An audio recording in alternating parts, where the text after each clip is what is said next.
All right, my friends, welcome back to All Cars. I am John, and this week we are doing another Motor Week Retro Review reaction video.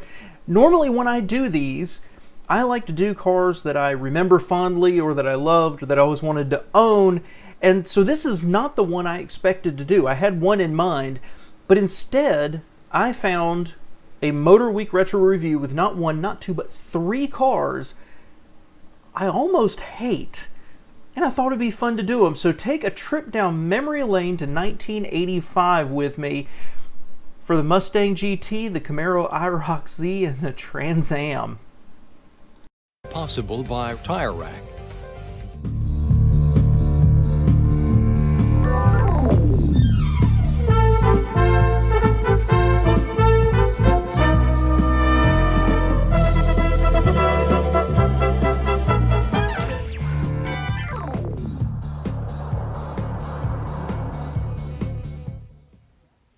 You know, about this time every year, a young man's fancy turns to thoughts of cars, of course. So we thought we'd look in at three over-the-hill teenagers engaged in their favorite pastime, arguing about their cars. Round, round, get around, I get around, round, I get around, you get around. Hi, what do you have? Yeah, a burger, fries, and a Coke. And my Mustang GT will eat that Trans Am for lunch. Oh yeah? Isn't that Mustang an F-O-R-D as in found on road dead?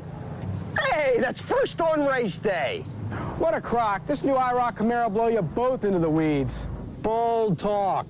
Let me show you what's under the hood of this Pontiac. This is your basic... Okay, so I never watch these in advance. I want it to be an honest reaction. This is nothing like I expected, so I'm sorry, but we're invested in it now. Initial thoughts. Yeah, I don't hate these cars. One of them I kind of almost do. But this was an era when the engines were weak, the bodies were flexible, and the interiors were designed by summer interns. My family actually had an '86 Mustang, and I will say, while I don't think it's going to be any kind of great styling classic ever, it was actually a very comfortable car that was very, very reliable. The Camaro, I actually think it's aged very well. It went through a period there in my mind where it was just trash, but then I think it looks better looking back. I especially like the tail lights, and I just kind of like everything about it on the outside, not the inside, but I have a very, very low opinion of the build quality of the Camaro. Just, ugh, icky. The Trans Am, all I can say about the Trans Am is it got worse. You know, Knight Rider at least made the Trans Am cool. Let's see if they show the interior, but I mean, the Camaro Trans Am, come on. I think I'd rather have the Camaro. I just think it's a little crisper looking. High output, 305 cubic inch, 190 horsepower, big four-barreled screamer. It's made it to a 5-speed manual. That's 5 gears, no waiting.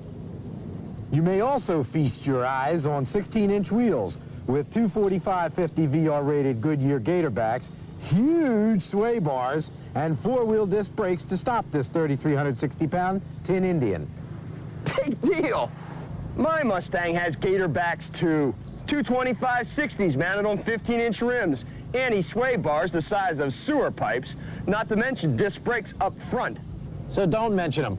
Of course, under the hood, hot rodder heaven.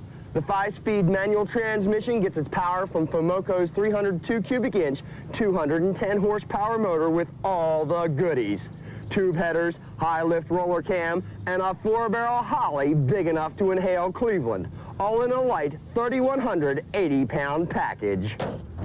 Okay, so that's kind of interesting. The Mustang had, was that 20 more horsepower, so 210. Not terrific, but I mean, come on, that's not bad. That was pretty okay for the time. still had a carburetor. It's still hard for me to wrap my head around the fact that we had carburetors for as long as we did. As a matter of fact, you know what the last vehicle sold in America, as I recall, okay, the last vehicle sold in America with a carburetor? Grand Wagoneer.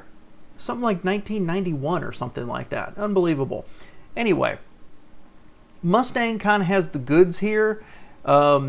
Still kind of funny they're bragging about 15-inch wheels, right? But let's see what they say about the Camaro. Carburetors, merely carburetors. Hey, it's the 80s. Haven't you guys ever heard of fuel injection? This is 5 liters of tune-port injected small block Chevy that punches out 215 horsepower, and it's made into the slickest 4-speed automatic Surf City has ever seen. And if you want to go fast in the corners, I'd rather eat worms than ride in a Chevy.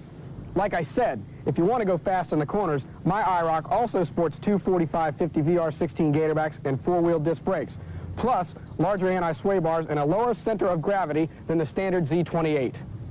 In short... Hold on, that's pretty interesting. So the Chevy had fuel injection, ended up with 5 more horsepower than the Mustang, and 4-wheel disc brakes. Interesting. Again, not being a muscle car guy, and certainly I would have been 14 or 15 years old at this time, not in the market for something like this. That's very surprising to me. The tech sounds not bad. Interesting, it's backed up to an automatic. Personally, I like that choice, but that's just me. Also meant to mention, it's interesting to me the Mustang was nearly 200 pounds lighter than that Pontiac. I kind of subscribe to the Lotus ethos of add lightness. A 3,580-pound slot car. There's only one place to... So the Iroc is 200 pounds heavier, 150, than the Pontiac. What the heck? You know, that's more than going to offset that 5 extra horsepower. settle this, the racetrack. So it's the 190 horsepower 5-speed Firebird Trans Am, the 210 horsepower 5-speed Mustang GT, and the 215 horsepower 4-speed automatic Camaro Iroc Z. Off to the first stop of our muscle car matchup at Monrovia. I'd rather have one of those right there on the right, actually. Not the one on the left there, but that red one. Ooh. Maryland's 7580 Dragaway, where the first 2 cars to face off were General Motors' finest, the Iroc Z and the Trans Am. Okay, oh shoot, I missed it. Let me see if I can go back just a touch there. Yeah, so let's talk about the styling again here. I do not like the white and black of the Iroc. I admit that's not quite working for me. But the Pontiac, it's got the decals and two-tone and, you know, the little nose on the hood. It's trying too hard. Honestly, it's just trying too hard. Maybe that's what General Motors stylists believed, and might have been right, their customers were looking for. But to me, they miss an opportunity right here to look super contemporary, maybe a little futuristic, and instead just went over the top. Doesn't quite work for me. The Camaro, like I said, it's a little, well, rectangular. Maybe that's the word. Rectangular headlight cutouts, rectangular, you know, air intake below. But I actually think that body style has aged very well. As I've gotten older and I look back at the mid-'80s and the cars that were available, and wow, if I could go back and live my youth again, I gotta say the Camaro's kind of up there from an exterior styling point of view. I wouldn't be embarrassed to ride around in one of those today. Now off the line, the Fuelie Iroc with better bottom end torque and traction takes the Trans Am. But by mid-track, the freer revving Trans Am edges up and past the Iroc Z and takes the light with a quarter-mile time of 14.7 seconds at 89 miles per hour, 1/10 of a second quicker than Chevy's best. And full of confidence, the old Trans Am now must take on Dearborn's dance. All right, so let's back up here. So we've got the Trans Am, which just won. A little surprising to me, honestly. I guess when you've got weight on your side and they said free revving engine against the Mustang. Now, compared to the Mustang, the Trans Am looks like it's from 5 years in the future, at least in this picture, right? The Mustang, let's face it, it's kind of boring, but it has aged extremely well. And the Mustang also looks taller, the hood's higher, the bumper's higher, everything's just, it looks more like a two-door sedan than anything else. But I do think it has aged extremely well. And 5-liter Mustangs from this era, I think collectors are agreeing with me as well. And as I said, we had one. It was comfortable. Not the best interior in the world, but it was at least comfortable. Damnedest. Down go the lights, and look out, because the lightweight Mustang GT with excellent Eagle Gatorback traction beats the Tin Indian at its own game. The Mustang stampedes out of the gate and pulls away by mid-track. At the finish, it's Ford's pony car by 4 car lengths to a tune of 14.3 seconds at 92 miles per hour. So when the tire smoke cleared, the 2 fastest cars had Carburetors, merely carburetors. the first on race day Mustang was first, followed by the Trans Am, which in turn neatly edged out the Camaro Iroc Z. They are bragging about carburation.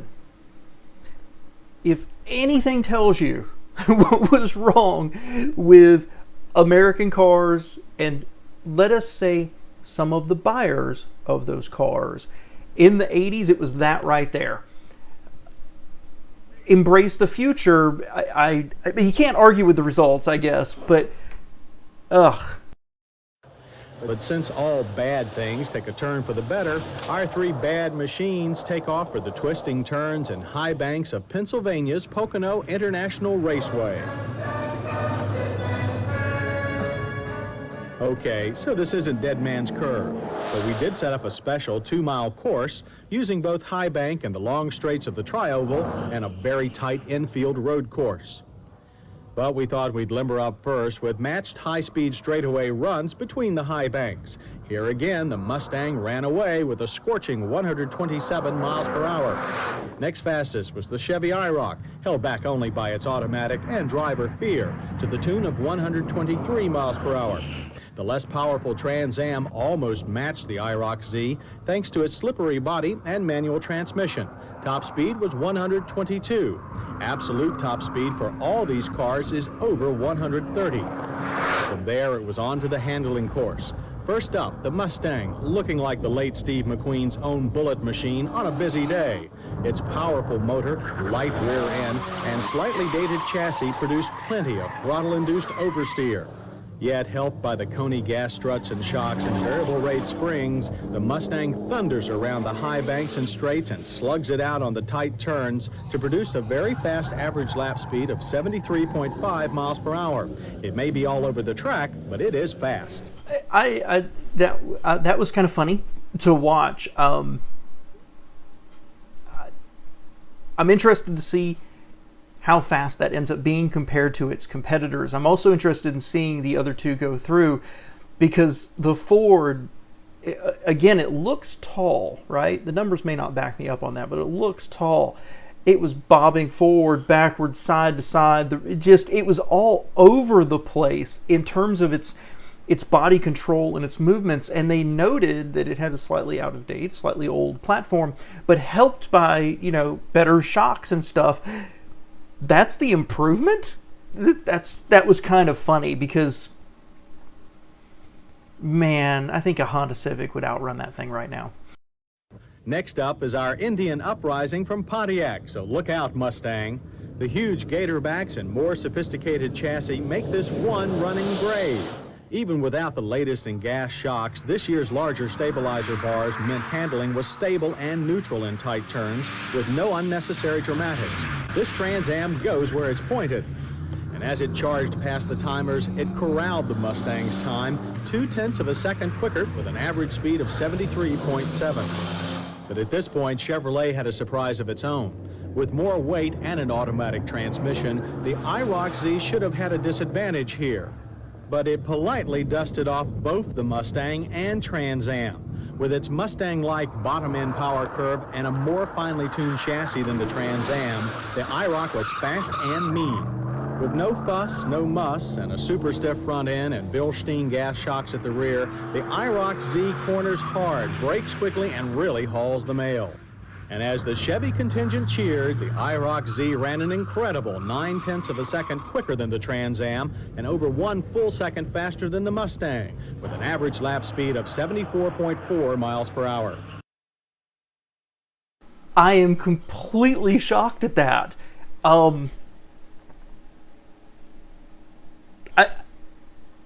Not being in this scene enough to really pick apart the specifics of the chassis and the suspension setups and everything else, I would have just said the automatic would have sapped so much power. At this point, I know automatics are so advanced right now, but at this point I would have just said the automatic would have sapped all the power and all the torque out and left the Iroc at a major disadvantage, especially considering the weight and especially considering my overall opinion of the cars were they really didn't have rear end traction at all. You know, maybe not Dodge Viper bad, but that they weren't great handling cars.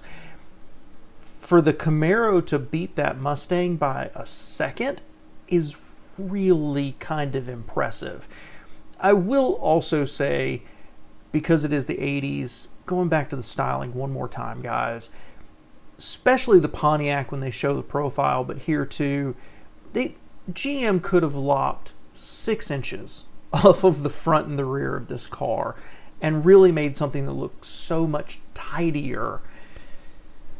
But like I said, the rear end of this car I think has aged very well, in my humble opinion. So what did this prove? Well, that cars are like beer. It's all a matter of taste. Without a doubt, the Mustang is the fastest in acceleration and top end. Besides that, it has the lowest base price at $10,224, but it can be a real challenge in the turns. On the other hand, the Iroc Z is a lot like its big Chevy brother, the Corvette. Fast and sophisticated, but also more expensive. Base price, $12,635. Between the two comes the surprising compromise, Pontiac's Firebird Trans Am. Fast, almost like the Mustang, yet sophisticated in handling, almost like the Iroc Z. It's also priced between the others at $11,983. So I guess we're still not sure who builds the ultimate factory muscle car. It's an argument that's been going on now for over 20 years. And like the notion of eternal youth, we hope it's a debate that never ends.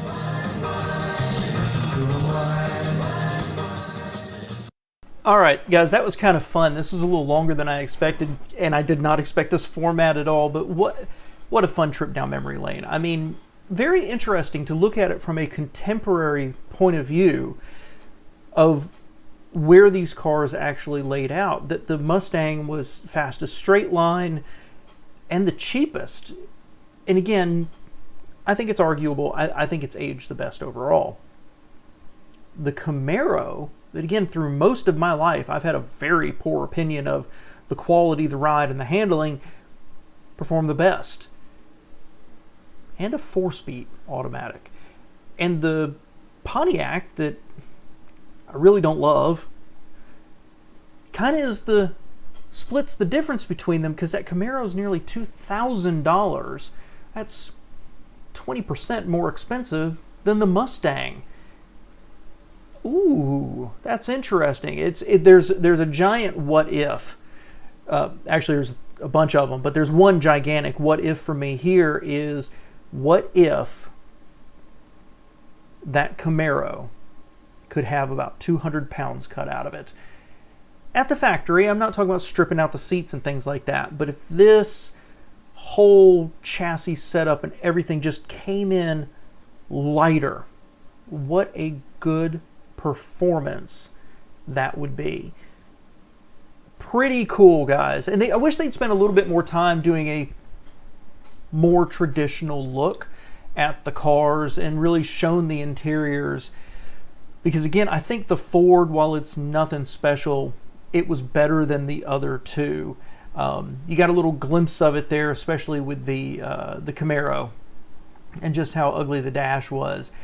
But the overwhelming thing I got out of this is that Motor Week in 1985 did not hire people based on their acting ability, and apparently having a adult film star mustache was a requirement. Thanks for being here, guys. Let me know if you owned any of these and what your thoughts are, and let's not turn it into a flame war about Ford versus Chevy, but just, you know, any fond memories. Let me know, guys.